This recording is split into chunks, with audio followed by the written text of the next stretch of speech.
Ukuqhekeza nokwakha amagama zombini ezi zinto zisoloko zihamba kunye kuba xa sifunda encwadini sifunda amagama asele edityanisiwe phaa ngolaa hlobo. Umama umisa imoto, kwakhiwe phaa esaa sivakalisi ngantoni? Ngamagama adityanisiweyo. Masiqhekeze ke ngoku, siqhekezela ntoni? Ukupela.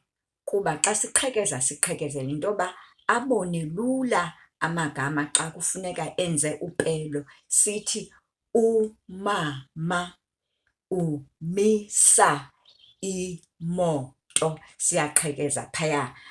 Phaya kufuneka aqaphele into yokubana njengoba eqhekeza nje, isandi sihamba nesikhamiso, isandi sihamba nesikhamiso, ukwenzela into yoba xa epela angashiyi izikhamiso adibanise izandi ebhala into engazukwazi ukufundeka.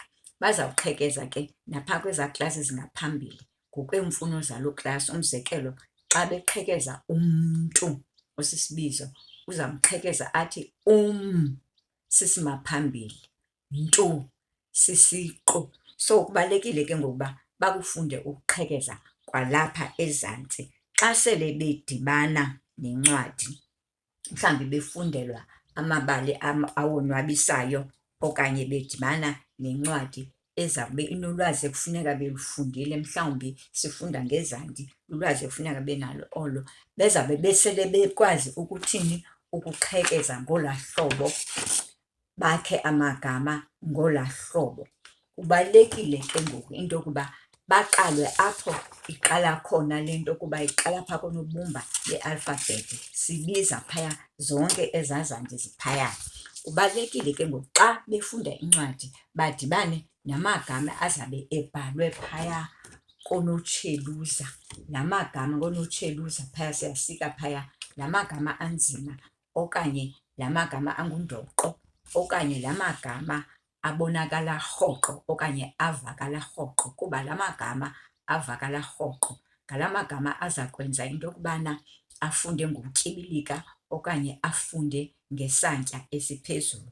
Kuphinde kubaluleke into yokuba abe kanti udibene phaya nezaa nto kuthiwa yimicu yezivakalisi, ii-sentence strips ngelinye igama. Umzekelo, phaya kulaa micu yezivakalisi sikhupha amagama enezandi, ntshi ongunone, sithi ubani? Unontsha ebenetshintshi, wazithengela ibhegi entsha. Size phaa ngundlwa, sithini? Injana ikwindlwana yayo, ngumbundlwana osakhulayo. Ntlwa, intlwathi yinyoka enobungozi. Okanye udibene phaya nezaa zandi, phaya wakhupha amagama azaa zandi, waphinda wakha ntoni? Izivakalisi ngala magama aphuma kwezaa zandi. Zonke ke ezo nto ke ngamanqanaba ekufuneka ewazile xa esiya ekufundeni. Uzawukwazi ke ngoku phaa ekuhambeni akwazi ukwenza le nto kuthiwa ukuyila okubhalwayo okanye bebhala le nto kuthiwa yi-creative writing, ubhalo oluyilwayo ngesiXhosa. Umzekelo, phaya uzawuthetha ngalaa nkwenkwe, sithi inkwenkwe ikhaba itoti.